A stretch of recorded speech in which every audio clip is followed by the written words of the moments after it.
Welcome and thanks for joining us. My guest today is Amanda Price. She is the director of the Virtual Acquisition Office at Unison. Amanda, good to have you with us. Thanks so much for having me.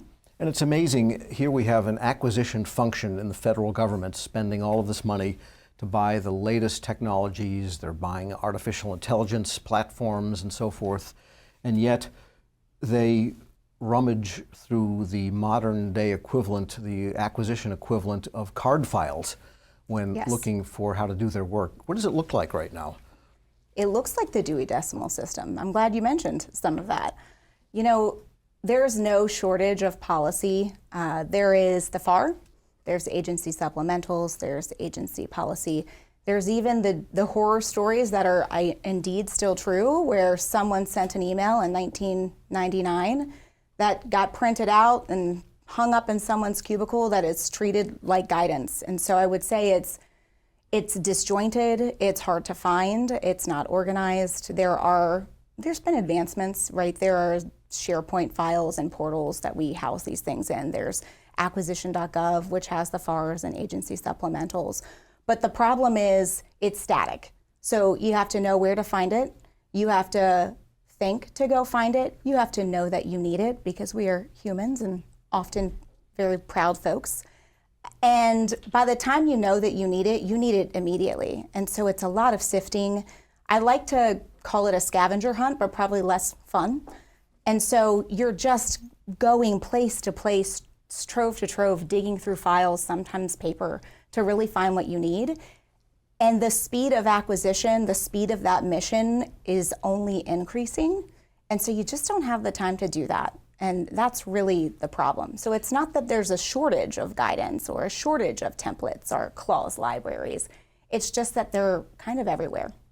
And there's the additional problem that you could think you've found everything, but if you're not as experienced, or you might be new to federal acquisition, or you might be in a different agency that has, they all have their little supplements, to acquisition, you might not even know what you don't know. That's right. Yes, and I think that's a great segue into really what we're talking about today. Is there's a unique problem right now in federal acquisition. There is knowledge that is walking right out the door. Folks who have 40, 30 years of experience, maybe at one agency, different agencies within the DoD.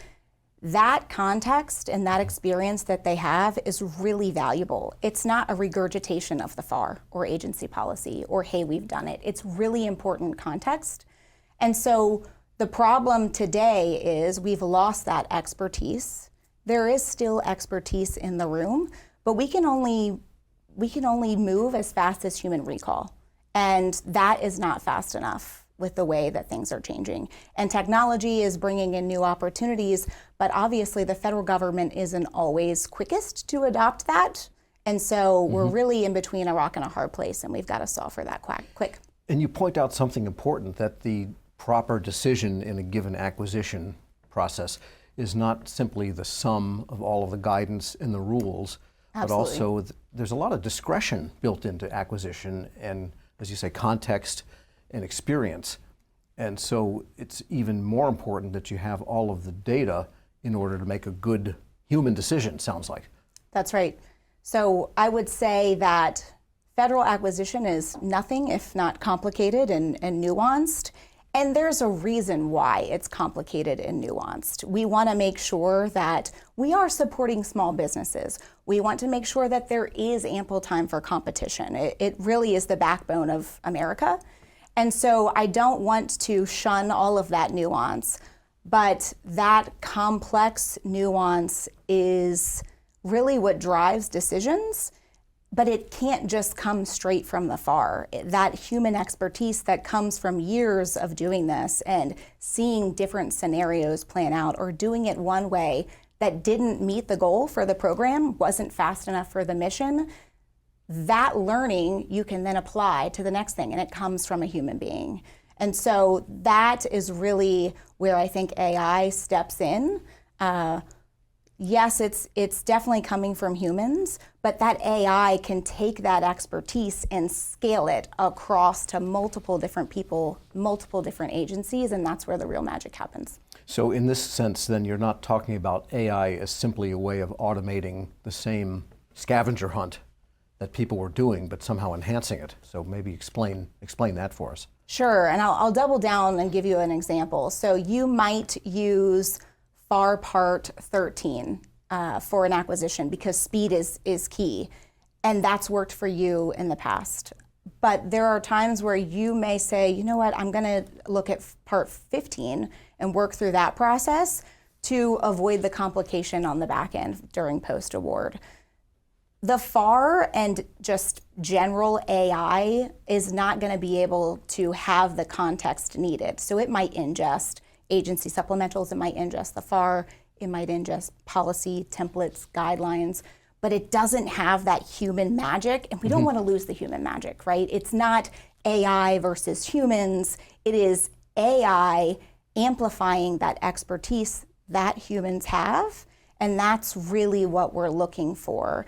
And so taking that context, applying it to the situation, and having that outcome be really what someone is looking for, right? Getting them to the right pathway. So what would an outcome, say, look like? I mean, what would you get read back out of your AI exploration? Say, Part 13 works better here, Part 4 or Part 15. I mean, what do you expect to get back out of it? Yeah. So I think the key here is you're not going to go to a tool like ChatGPT and say, should I use Part 13 versus 15 and what are the pros and cons? You're going to get a solid answer. It's hopefully or at least an answer. Yeah, it's hopefully going to be a close answer, but I think that to go back on nuance, that's not good enough in federal acquisition. That's not auditable. That's not good for the American public. So what you need is no hallucinations. Close enough is just not going to cut it. And so what we propose and what Unison is building and has built is agentic AI that meets you in your workflow. So you aren't pulling out of your acquisition system, opening up ChatGPT and putting that really novel question in. That requires lots of prompt engineering, lots of context to get you the best answer. Instead, you're putting in what you're buying, you're maybe using the DAU funnel to decide what strategy you're going to use, what your scenario is. You're putting in what you're buying, and the system itself is ingesting all of that context that you're giving it. It's flagging. Maybe a flag pops up and is telling you, hey, we recommend this. Is that right? Yes or no? That's great. Other times it truly is agentic AI, and it's taking in and moving it through the whole flow of the workspace and your process, and it's doing things on the back end to take you exactly where you need to go, not just flagging and saying, hey, maybe pivot here, or hey, maybe pivot here. It's doing that for you, and so the human doesn't have to think about those steps. So a couple of questions then. The back end of that agentic system then has to have access to precisely what it needs, but not what it doesn't need or what might be hallucinogenic. Say, Right. If you're in HHS and it has a supplement that doesn't match what's going on in VA, you don't want it to have VA as part of what it's doing agentically for you. Absolutely. So I would think of it at Unison, we like to talk about we built a car. We have the windows and we have the heated seats, all the luxuries that you want in your car, except for the engine of the car. And so we're able to be flexible on different models that we use. So we might switch from one model to the next, depending on how quickly those models evolve. You might work at HHS and you want your supplementals and agency policy in there. You clearly want the FAR.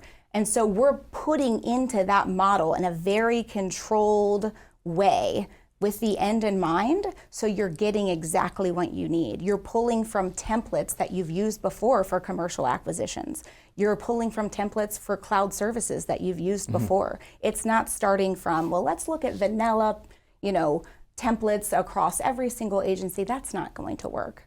And that is why you really need a system that's designed for federal acquisition. Yeah, that's really a key point, because if you are buying something like commercial cloud services, and they have all of the nuance that goes with that, that's totally different from buying, say, professional services for a specific project, say a new application or something like that, which is probably going to be built with AI anyway, but we'll leave Absolutely. that aside for now. But those are very, very different types of Right. negotiations, of understandings you need, depending on what you're buying. Yeah, and I think it's an interesting point for where we are in federal acquisition as well. So as things get centralized, maybe at GSA or at the agency level, we're seeing agencies centralize their acquisition functions that used to be across sub-agencies. Folks are going to be doing new types of acquisition that they haven't done before. That pivot is not always the easiest pivot to do. And so rather than having to spend time getting really smart on that type of acquisition, you've got this safety net when you're using this agentic AI that is purpose built for federal acquisition to guide you and carry you through.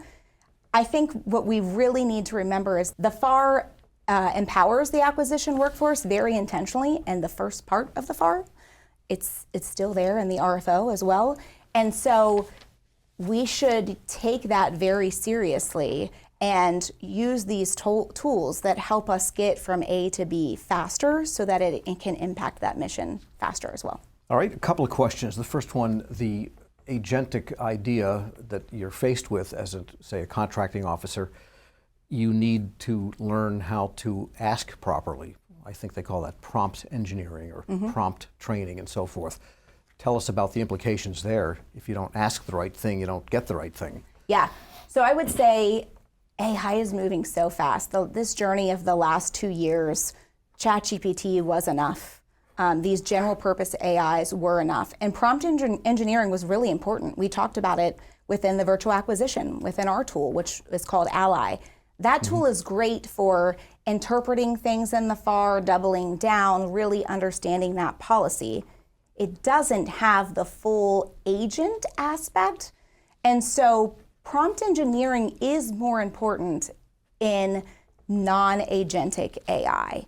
So here at Unison, we are moving to a place where agentic AI really has that human expertise, and prompt engineering isn't as important because we have built the model with the expertise. We've controlled it so that you don't have to put the perfect input in to get a good output. You're really, it's saying, I'm going to buy commercial. This is what I'm looking for. It's making those recommendations to you.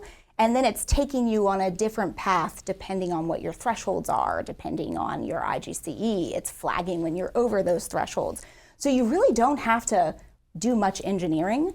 You just have to work in your workflow. And really, I think the key is embrace that it's okay to have a co-pilot.